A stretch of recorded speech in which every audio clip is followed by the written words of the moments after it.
Hello friends. कैसे हैं आप लोग। मैं फिर से आपके बीच में आ गया हूँ एक और टॉपिक के साथ। ये टॉपिक अपने आप में पूरा टॉपिक है। जैसे नहीं होता है, कुछ टॉपिक अपने कुछ दो तीन टॉपिक मिल करके कंप्लीट टॉपिक बनाते हैं, और कुछ टॉपिक जो होते हैं अपने में ही कंप्लीट टॉपिक होते हैं, उनको किसी दूसरे टॉपिक की हेल्प की जरूरत नहीं पड़ती। बस उनमें से एक ये टॉपिक है। तो चलते हैं, आज का जो टॉपिक है उसका मैं हेडिंग डाल देता हूँ। जो आज का यह टॉपिक है वो है आपका प्रिज्म। ठीक है, बहुत आसान टॉपिक है, लेकिन थोड़ा सा डेरिवेशन बड़ा है। डेरिवेशन बड़ा जरूर है लेकिन बहुत ही आसान है।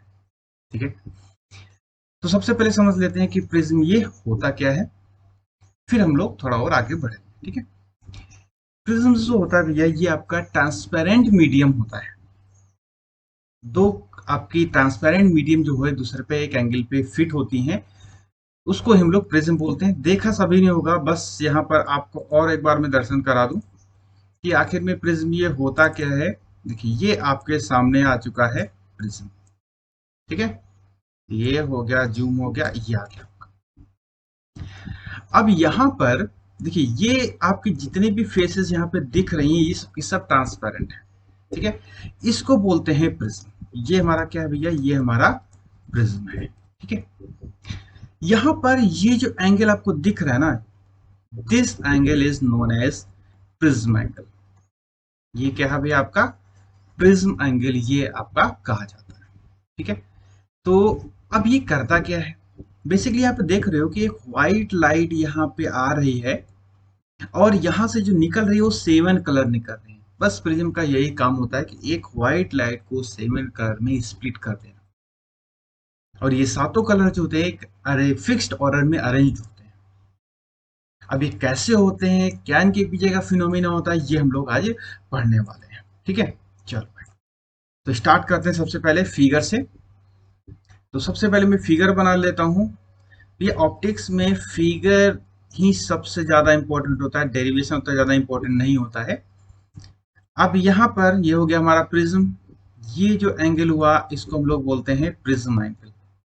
इसको हम लोग बोलते हैं प्रिज्म एंगल। ठीक है, नाम दे देते हैं ए, बी और सी। अब मैं क्या करूं, ए बी और बी सी वाली सरफेस पे नॉर्मल ड्रॉ कर लूं। नॉर्मल आपको ऐसे ड्रॉ करना है जो देखने में लगे नॉर्मल है। पता लगे ऐसा नहीं कि नॉर्मल ड्रॉ भी कर दिया और देख भी नहीं आ रहा है। उसके बाद में यहाँ पर एक लाइट रे को इंसिडेंट करा दे रहा हूँ I1 एंगल पे।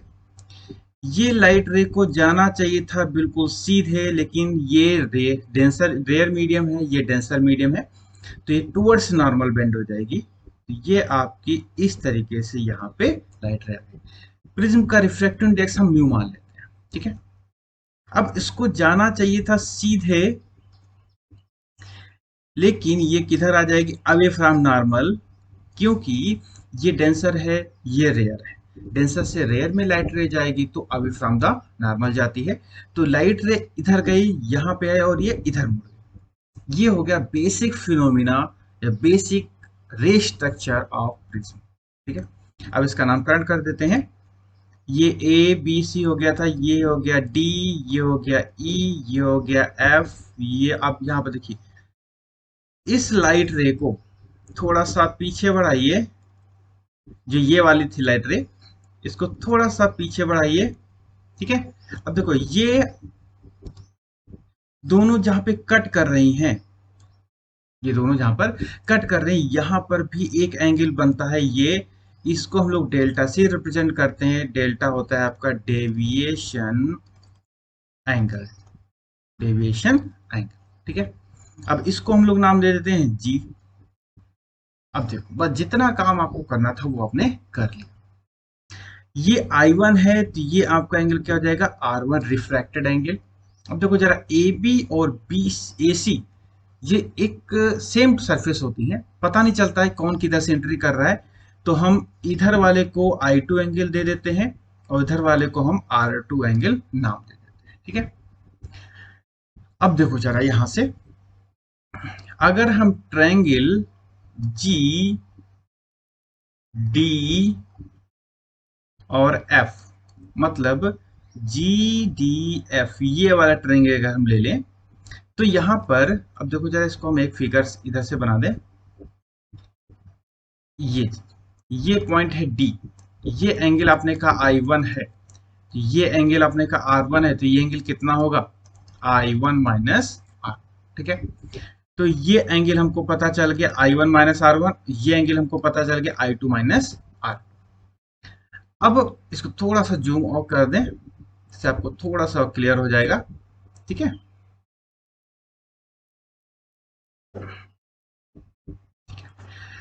तो यहां पर हमको ये पता हो गया, ये वाला एंगल पता हो गया और ये वाला एंगल पता हो गया। ट्रायंगल की एक प्रॉपर्टी होती है कि एक्सटर्नल एंगल सामने के दो इंटरनल एंगल के एडिशन के बराबर होता है। तो इसको हम लोग ऐसे ले सकते हैं, delta is equal to I one minus R one plus I two minus R. ठीक है, ये लिख सकते हैं। अब यहाँ पे क्या करेंगे, आई वाले एक तरफ कर लो, बाकी वाले एक तरफ कर लो, तो हो जाएगा I one plus I two minus R one plus R two, equation first डाल दीजिए। ठीक है, अब उसके बाद इसी को ध्यान से देखिए फिगर को, ट्रायंगल डी ई एफ, देखो यहाँ पे डी ई एफ, ये वाला ट्रायंगल अगर हम ले लें, यहाँ पे इसको हम ऐसे ले सकते हैं E plus R one plus R two, यानी कि ट्रायंगल के तीनों एंगल का जो ऐड होता है किसके बराबर होता है, 180 के बराबर होता है। अब यहाँ पर एक क्वाड्रिलेटरल भी बनना है, quadrilateral A D E F, देखो ए डी ई एफ, ये वाला, इसकी प्रॉपर्टी होती है कि आमने सामने के जो एंगल होते हैं उनका जो ऐड होता है वो 180 के बराबर होता है। तो इसको हम ले सकते हैं A plus E equal to 180 degree के बराबर। ठीक है, अब देखो ये और ये, इसका जो आरएचएस है वो बराबर है, सो इसको हम ऐसे ले सकते हैं, ई सॉरी ई वन थोड़ी ना, ई रहेगा यहाँ पे, तो E plus R one plus R two equal to A plus E. ठीक है, ई से ई कैंसिल आउट, तो क्या आपका यहाँ से एक फार्मूला मिला, R one plus R two equal to A. ये कह सकते हो कि डेरिवेशन भी है और एक आपका आगे डेरिवेशन बढ़ाने के लिए हिंट भी है, ये फार्मूला भी निकल के आ गया। ठीक है, अब हम इसका यूज इक्वेशन फर्स्ट में करेंगे, तो यहां लिख देते हैं यूजिंग इक्वेशन फर्स्ट। अब इसमें रख देंगे तो क्या आएगा, delta is equal to I one plus I two minus A. इसको हम इक्वेशन स्टार डाल देते हैं क्योंकि ये हमको आगे जरूरत पड़ने वाली है। ठीक है, अब यहाँ पर जितना प्रोसेस किया मैंने, यहाँ पर रिफ्रैक्शन फिनोमिना हो रहा था, रिफ्रैक्शन फिनोमिना हो रहा था और हमने भी स्नेल्स लॉ यूज ही नहीं किया, तो भी कोई मतलब नहीं है। यहाँ लिख देंगे using Snell's law, using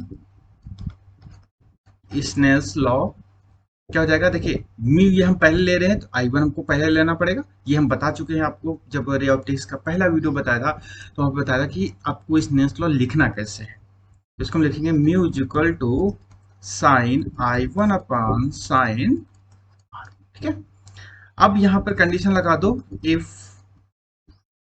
angles are very small, क्योंकि प्रिज्म आप भैया बहुत बड़ा तो लोगे नहीं, छोटा से इतना छोटा सा प्रिज्म होता है, तो यहाँ पे इसको हम लिख सकते हो mu equal to I one upon R one, तो इसको हमने लिख दिया आई वन बराबर mu R one, similarly I two बराबर म्यू आर टू।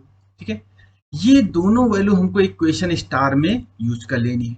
देखो जरा यहाँ पे लिख देते हैं, तो फ्रॉम इक्वेशन स्टार, तो यहाँ पे delta is equal to mu R one plus mu R two minus A, mu common ले लीजिए, R one plus R two minus ए।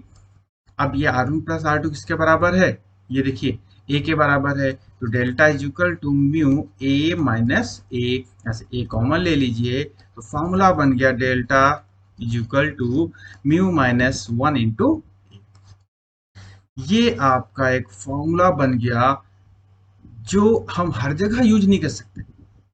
ये यूज कहां पर करते हैं, देखिए पहले तो ये फॉर्मूला हम लोगों ने यहाँ पर ड्राइव कर लिया, ठीक है। अब यहाँ पर ये फॉर्मूला देखिए, यहाँ पर कंडीशन हम लोग लगा दिए थे, थोड़ा सा और नीचे कर दें। देखिए if angles are very small, then यहाँ पर ये जो फॉर्मूला लगेगा वो लगेगा जब प्रिज्म एंगल हमारा लेस देन 10 डिग्री।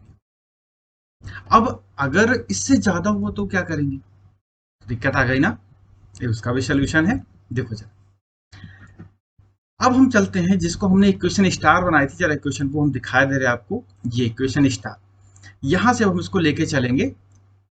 तो यहां हम लिख देते हैं फ्रॉम इक्वेशन स्टार, जरा इक्वेशन लिख लेते हैं, delta is equal to I1 plus I2 minus A, ठीक है। अब देखिए जरा इसका हम कैसे शेप चेंज करते हैं, रहेगी इक्वेशन नहीं है, बस इसका शेप चेंज करते हैं। तो delta is equal to under root I1 का स्क्वायर अगर हम लिख दें, प्लस अंडर रूट I2 का स्क्वायर लिख दें, माइनस ए, देखो वही चीज लिखी हुई है। अब उसके बाद अगर हम इसमें delta is equal to under root I1 का square plus under root I2 का square plus 2 under root I1 I2 ये ऐड कर दीजिए, और इतना ही हम इसमें माइनस कर दें। तो देखिए ये इतनी बड़ी इक्वेशन लिखी आपकी यही है, ठीक है। अब जरा इसको और दूसरे फॉर्म में लिख देते हैं, under root I1 minus under root I2 का whole square plus 2 under root I1 I2 minus A, ठीक है। अब यहां से जो बताने जा रहा हूं उसको ध्यान सुनिएगा जरा। यहां पर पूछी जाती है कंडीशन फॉर मिनिमम डेविएशन,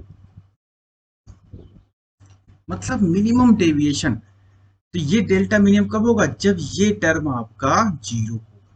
तो यहाँ लिख देंगे under root I1 minus under root I2 का होल स्क्वायर बराबर जीरो होना चाहिए। इसका मतलब क्या हो गया, I1 बराबर I2। तो ध्यान रखेंगे ये जो इक्वेशन लिखी है मैंने आपके सामने, ये है मिनिमम डेविएशन ऑब्टेन करने की इक्वेशन, ठीक है। ये पूछी जाती है जब इंसिडेंट एंगल बराबर हो गए हैं, सो रिफ्रैक्टेड एंगल भी बराबर हो जाएंगे, ठीक है।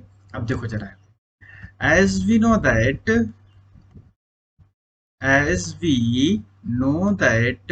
R1 plus R2 is equal to A था, और अगर हम इसको मिनिमम डेविएशन का केस बनाएं तो इसको हम लिख सकते हैं R is equal to A by two, ठीक है, क्योंकि R1 इक्वल टू R2 रखेंगे दिया जाएगा। अब देखो जरा, जो इक्वेशन हम लेके चले थे यहां से, ये इक्वेशन लेके चले थे, अब जरा हम मिनिमम डेविएशन की कंडीशन पुट करते हैं।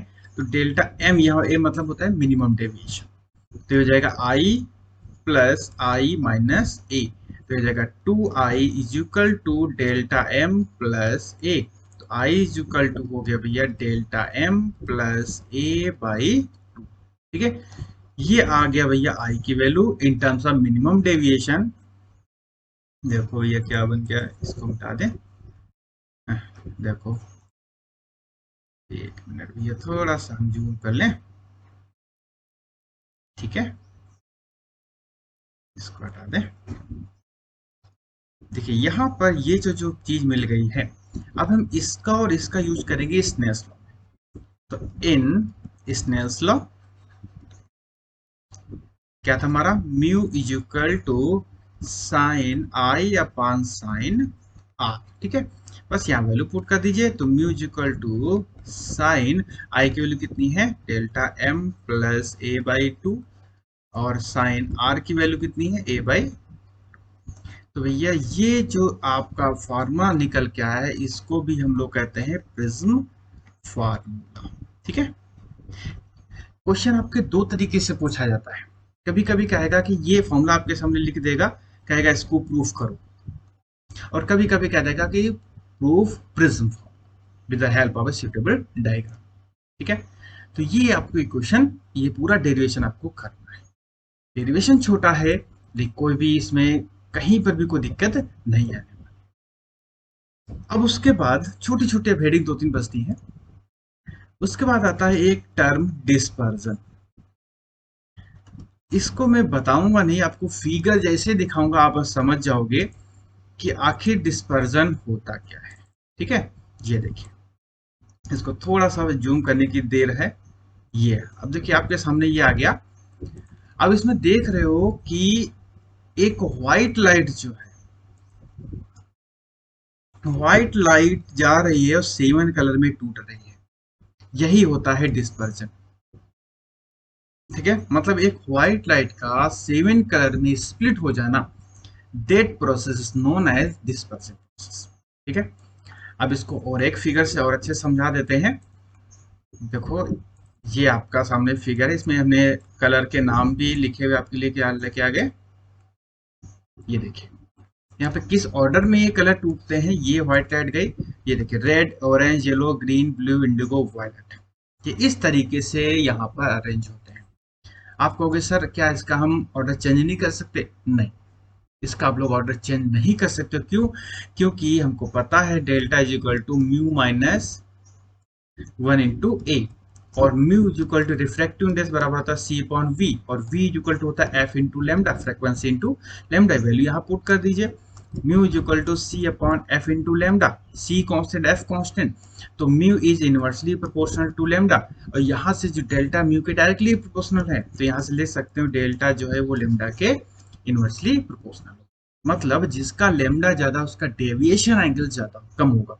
ठीक है, डेविएशन मतलब होता है अपने रास्ते से भटक जाना।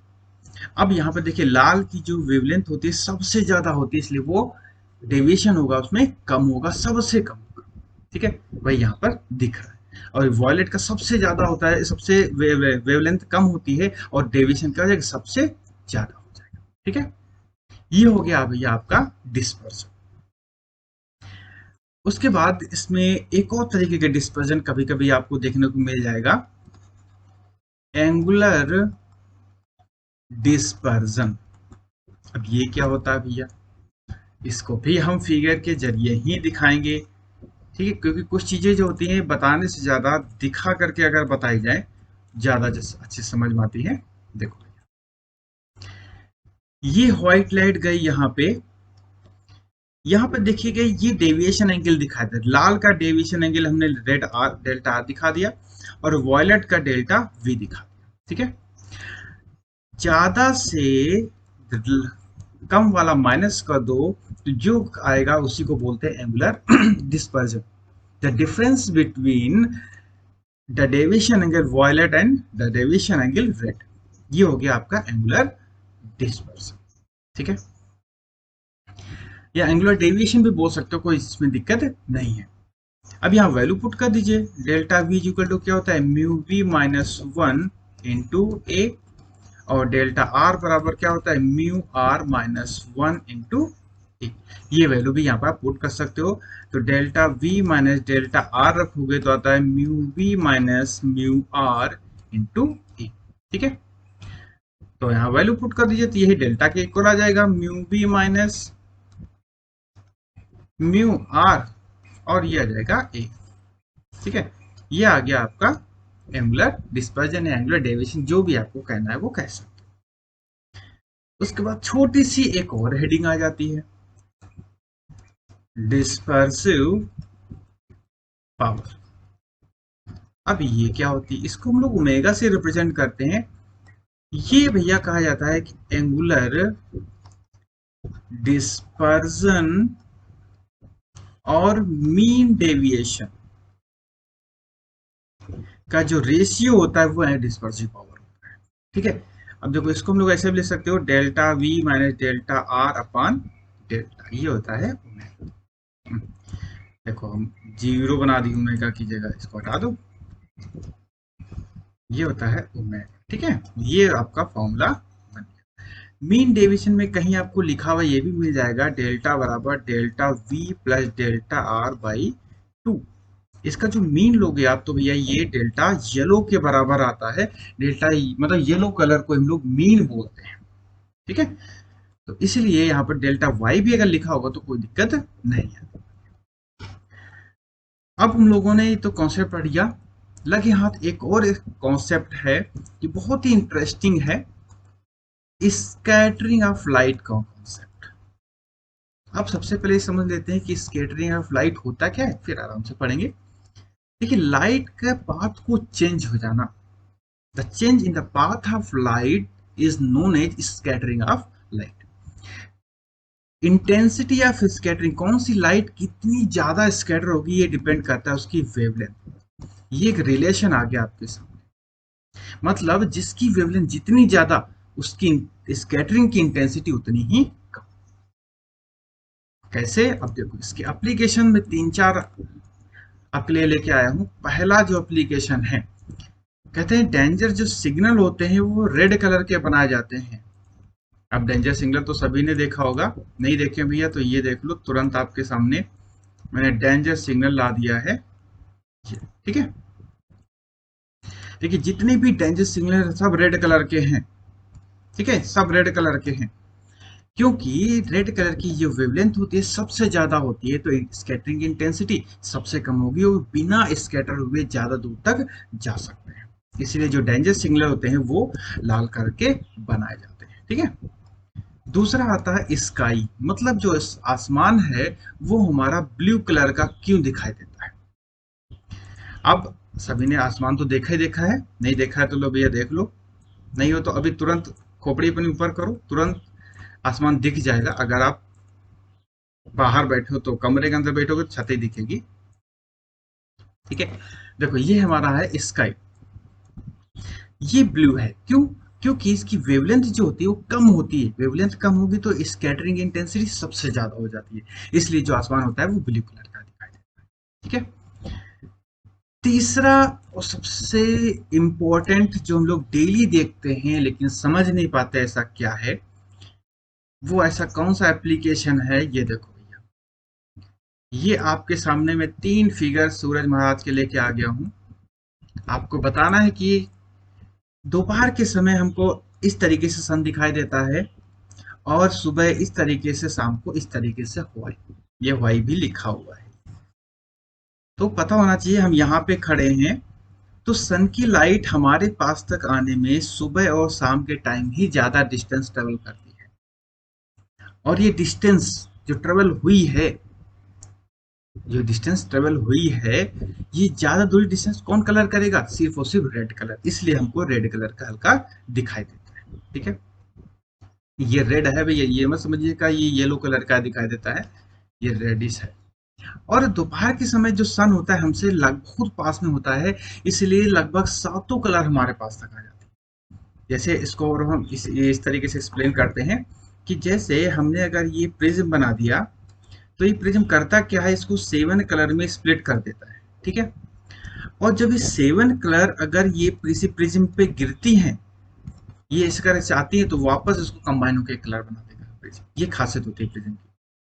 तो मतलब क्या हुआ कि अगर एक व्हाइट लाइट 7 कलर में टूट सकती है तो 7 कलर मिलके जो कलर बनाएगी वो व्हाइट बनता है, ठीक है।